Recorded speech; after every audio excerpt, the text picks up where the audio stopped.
Good morning, everybody. It's about 11 o'clock. It's 7/2/2024. It's the same thing.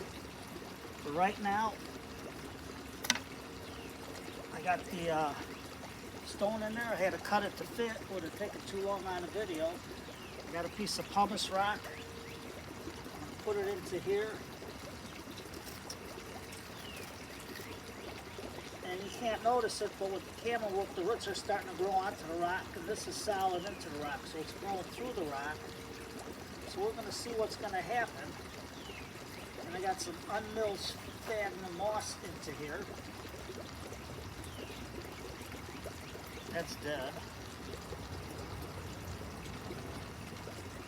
And we'll see what happens. I got a piece of a tree willow there. So I'll play around with it and see what I can get out of it.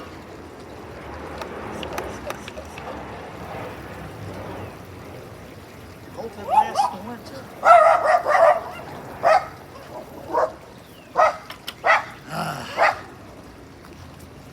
Crazy dogs. That's Frankie. See you later, everybody. Part 2 is ended.